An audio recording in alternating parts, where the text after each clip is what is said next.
Welcome to DVR Club. I'm Gwen Einat, copy editor, and with me today is... Cameron Sheets, social media manager. It is Cameron's first DVR Club, so welcome to DVR Club, Cameron. Thank you, thanks. I'm excited and scared. No, you're gonna be great. Thanks. He's here for a very special occasion. It is the season 3 release of Orange is the New Black. Netflix has given us all 13 episodes. We watched the first 2. So we're gonna go right into top storylines.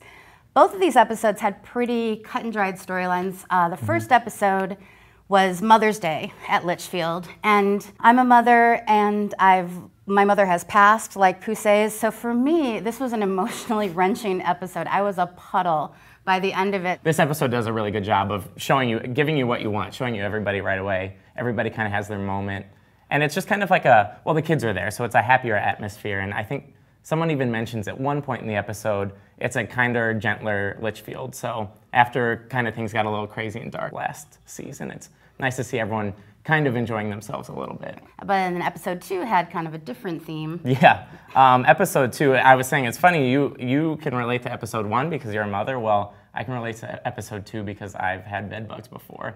You don't get crabs on your arms. So what, I got imitation crabs? Shit. It's fucking bed bugs. Having had them, I mean, you kind of really understand that this is not a fun situation, and it's so weird. The things that you're used to having, like your bed and your clothes, get stripped away from you, and you're like, oh my God, I have nothing. I'm just this dirty person walking around. But that's kind of what happens at Litchfield. Like they have to torch everything, and they're infested from the inside. And I'm kind of taking a literary jump with this theme that, you know, society is kind of also infested, and that's why Officer Bennett decides at the end not to, you know, go through with having the baby with Dahlia and ditches the crib because she's part of this society that, you know, has a drug dealer boyfriend, and, you know, and it's just hard to extract that stuff. You have to torch and burn everything. They have to burn the mattresses. He has to leave the crib behind. Our next category is favorite inmate. And there's so many wonderful characters to choose from at Litchfield.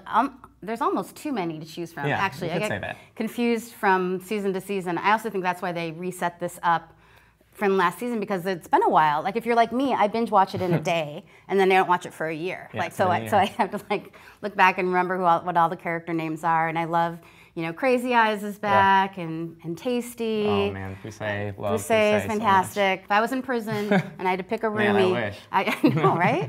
I would have to go with Sophia Laverne Cox. She's amazing. She can do great hairstyles. During the mother's episode, when she's talking to her son, and she can talk to him as a mother, but she can also talk to him as somebody who used to be a man. She's like the perfect 2 parents in one.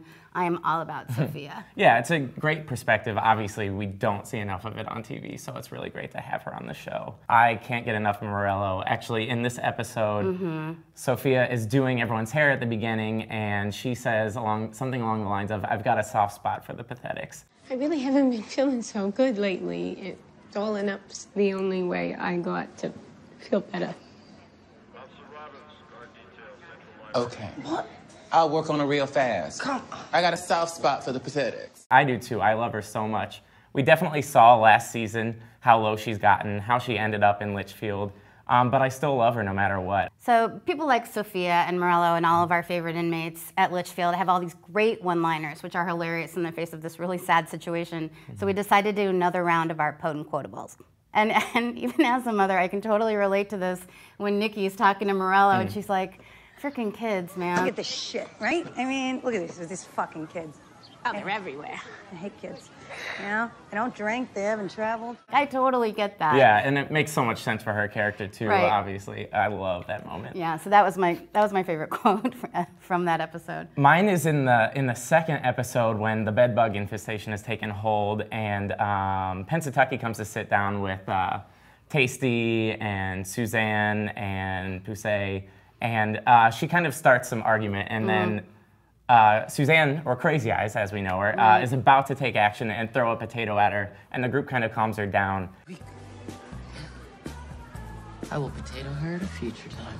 After V is left, it really shows that the group kind of is caring about her. They do refer to her as Suzanne. She's not Crazy Eyes anymore. Right. Oh, I didn't even get that. And here I'm calling her Crazy Eyes. No, right. Like she's a human being. Sorry, Crazy Eyes. Yeah, we all love you. So there are so many characters on the show, and there's so much going on. So in my opinion, there are a few superfluous storylines. There are some things that can be cut.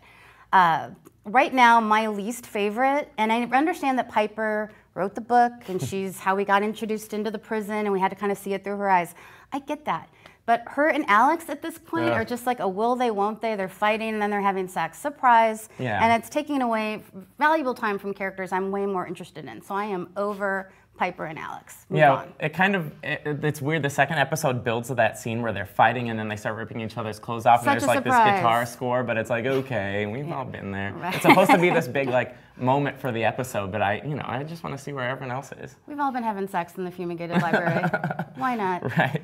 As much as I love Pusey, she is right now feeling kind of lost and alone, missing her mother after the first episode. So she's been turning to Gloria and Norma, who she refers to as Glono in the episode, for some of their, I guess, juju magic or whatever they call it that they've suddenly been doing. So most of the episode, the second episode, she's wearing like a garlic necklace. I don't necessarily know where it's going, but she's been talking a lot about heal herself or make herself feel better. But hopefully it'll kind of make more sense as the season goes on, which I feel like is the perfect transition into Speculation Corner. I think the big bombshell in the second episode, and something that's probably going to shape the season going forward, is Caputo learns that the prison is going to be closing down. I really like that it's going this way. I liked V as a character, but I don't like the idea of there being like one bad inmate a season. Right, yeah, they needed to mix it up a little bit, and now it's society, or it's like this, the structure. The man. The man. It's getting them down, The man is the villain. But I think, so the first episode, you were saying you weren't sure where it was going. Right.